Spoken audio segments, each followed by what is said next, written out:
Hürmetli vatandaşım, xulası kılganda biz endi bunu nima da sözleyli, da xulası kılaylı. Yakından beri yani etken yılı 12. ayının 5'inden başlap hazırlık bolgan aralıkta Amerika Qo'shma Shtatlariga yangi saylangan prezident Trump bir jungo meselesi kötürüp çıktı. Bir jungo meselesiga Amerika nima uchun chirmilib qoladi degan narsani kötürüp çıktı. Endi oxirgi hisobda yana bir qatim Wall Ko'chasi gazetiga bu to'g'rida so'zlab, bir jungo meselesi bizning suhbat qiladigan doiramizdagi masaladir. Suhbat qiladigan masalalar nurg'un masalalardir. Nurg'un masalalar qatorida biz bir jungo meselesini suhbat qilamiz dedim. Jungo bunu qabul qilmadi. Hozir sizlar shunga diqqat qilinglarki, prezident Trumpning yangidan belgilangan Oqsaroydagi maslahatchisi Michel Pillsbury 14. günü tuyuqsiz Beijing'de paydo bo'ldi. U yerda bir munozara yig'iniga qatnashibdi. Bu yig'inda Tibetning Arunachal o'lkasi yoki Hindistoncha, Tibetning Janubiy Tibet o'lkasi yoki bu Tibet ya Xitoycha. Mushu orolga Hindiston men hukmronlik qilaman, Amerika buni e'tirof qilish kerak deb demak Hindiston Amerika hukumatiga talab qo'yib o'tibdi. Buni albatta Michel Pillsbury Beijing'da e'tirofni oshkorladi degan gap. Endi hozir shunga diqqat qilaylik vatandoshim. Sizga biz boshda xabar qildik. Sen Xitoy bugün yeni saylangan prezident Trump'ның vakili yoki onun maslahatchisi Beijing'e mehmon bo'lib kelganda sen nemishqa 41 belgilik Sharq Shamli 41 belgilik bombani sinab qilding. Yadro qurolini nega attың, nega qartib attың sinab qilding. Uyg'urning Charchan naisi Tibet bilan tutishadigan rayon. Sening bombang demak Tibet bilan Uyg'ur o'lkasi chegara rayoniga tushdi degan gap.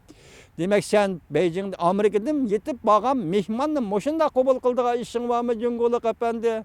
Yer şehri vakit gezdi. Mehmanını moşunda kabul kıldığı iş var mı? Mehman yetip gelsin, sohbet bilen gelsin, yakı münazara katmış için gelsin, yakı prezident Trump vekil bulup gelsin, yakı vekil bulmayı gelsin bir erbab. Mesela alaylı Michel Pillsbury Beijing kelgende sen 41 belgilik raketani Şinjan'a koyup bir Çerçen'e attın degan gap. Süratli haber. Uygur'un biçare Uygur'un kafirleri görünüp duruptu. Bir yada ahalla kanda ziyan düştü. Atkanın atom bombası mı yoki yadro? Yoki kanda raketa bu. Son tafsili tushuntirishing kerak. Lekin bu yerda sen diplomatik yo'lni bilishing kerak. Diplomatik ta'xir deganni bilishing kerak. Diplomatik yuz xatir deganni bilishing kerak. Hozir yangi hukumatning Amerikadagi yangi hukumatning vakili Beijing berib munozara qatnashsin, sen raketani Şinjan qo'yib undaqda Beijingda Michel Pillsbury efendi nima masalani o'tirib qo'ydi? Bu yerda Tibetning Arunachal masalasi o'tirib chiqib qapti.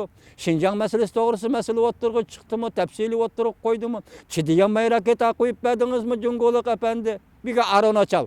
Mesela alaylı Michel efendi prezident Trump'ның dalaylamanın talebini rad qilganligini sana oshkorlaganligi, onun diplomatik tarzi sana yo'l qo'yib atganligi, diplomatiya siyasi sana o'z xatir qilib atganligi, diplomatiya siyasi chekinib turib sana yo'l qo'yib atganligi. Ey Cungoluk, ey sen mushunda ahvol ostida Arunachal ismi eg'izdan chiqish bilan Tibetning janubiy o'lkasi, anandagi yani Şinjan masalasi eg'iz chiqmasimi chiqdi deb faraz qilsang, chunki sen bomba attın. Bu yerda Şinjan meselesi, Tibet meselesi o'xshash o'tirg'i chiqqanligi uchun sen bu yoqqa Dongpeng, Sharq Shamli 41 belgilik raketani qo'yib berding degan gap. Bu sening javobing bo'ldi degan gap. Nima demakchi, men Tibetni tuzlab o'taman, Şinjan Uyg'ur Abnum rayonini tuzlab o'taman, sen sapalga aylangan ziminga tuproqqa ega bo'lib qol. Nimadan nochib ketding Xitoy va sening askarlaring mo'miyab yotgan qatnashdan boshqani bilmaydi. Cho'ng so'zlama. Vietnamның saqçı kısımlarında yanılıp kaldın 79. ilave muntazam armiyani apırıp. Vietnamның saqçı ayal polki, saqçı polki. Ben bunu yalgan desem, Azatlık armiyanın yazgıçısı Lee Sun-bav'ның eserleri kara. Lee Sun-bav nimelerini yazdı? Nimelerini yazdı? Vietnam uruş doğrusu, Deng Xiaoping çıkan uruş doğrusu Lee Sun-bav Azatlık armiya yazgıçısı nimelerini yazdı? Şu vakti kim dikkat kıldı bu neslerge? Nimelerini yazdı? Senin atkan zembereklerin etilmesi, senin atkan bombaların etilmesi ya kişek düşkende düşse Vietnamның saqçı polki. Saqçılar polki senin muntazam armiyanı bekçit kılıp et. Ben nemege çok sözdeysin ey? Bugün sen Şinjan'a raketa koyup birip Tibet ile Şinjan çegrasıga Çerçen naisiga bomba koyup birip Uygurlarını kırgın kıldın mı ya ki? Ondaq süratli haberler nime çıkarıp koydun? Uygur'un kapilleri turuptu. Uygurlar su içidigan jılgıladı, su ekip turuptu. Tağlar turuptu çerçer dayısidiki. Yakı bu Tibet taşkan tağ rayonu buluşu mümkün. Biz hem coğrafiyelik ahvalını to'liq bilmaymiz. Sen bomba koyup berdin. Bugün yangi hükümetin, Amerika'da kurulgan yangi hükümetin, Prezident Trump hükümetinin yoki Prezident Trump'ın maslahatchisi Michel Phillips bari Beijing'e badi. Sen 14-günü raketa koyup berip bir günning içindegidek Beijing vaqti bilan Washington vaqti selishtirganda sen bu yerda 14 bo'lsa, bu yerda 14. Bo'lgan vaqt u yerda 15 bo'lsa, bu yerda 15 bo'ldi, hech qanday farq yo'q. Mushundaq bir kun ichida sen Phillips bari Beijing'e yetib kelgan vaqtda sen Şinjan'a raketa qo'yib berib nochilik qildingmi? Jungo'liq apandi, men mushundaq quruq so'z so'zlasammi so'zlaymanki, men insonman. Sen mushundaq qarshi olamsan.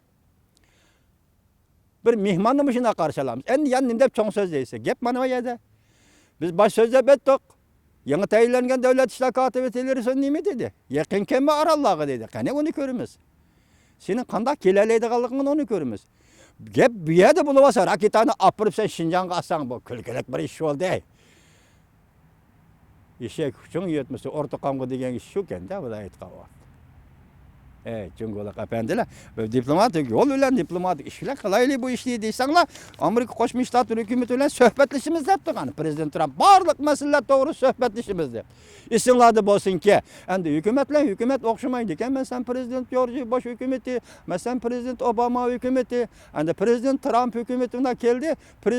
Sobiq Prezident Bill Clinton 98-yili 6-oyning 27-kuni Beijingni ziyorat qildi. Beijing'ni ziyorat qilgan vaqtda men sizlarga davomli so'zlab keldim. 4 masala, Shangang masalasi, Tayvan masalasi, Tibet masalasi, Şinjan Uyg'ur Avtonom rayoni masalasi. Buni qo'yib turaylik. Shu vaqtda Prezident Clinton nima masalani o'tirib qo'ydi Jiang Zeminning oldiga? Jungo'ning davlat chegarasi zodi qayerdan qayergacha? 20 yil burun siyosat ma o. Endi kelyapti. Endi nima deyish kerak? Endi hesap berdigan vaqt keldimi qandaq Jungo'liq apandilar? Endi keldi, parat shundaq, vaziyat shundaq kelyapti. Keyin qandaq bo'lishini bilmaymiz. Bugun mushundaq yuz bergan ekan, biz bugun ish to'g'risida shundaq so'zlaymiz. Demak, vaqt yetib keldi, endi Jungo'liq apandi javob berdigan vaqt keldi deganga. Tibetga javob berasiz, Tayvanga javob berasiz, Şinjan'a javob berasiz, Sharq Turkistonga, Janubiy Mongoliyaga javob berasiz degan. Mana shundaq gaplar. Başında ahir sözler vatımız hazır manım şundak sözler manım şundak gepler.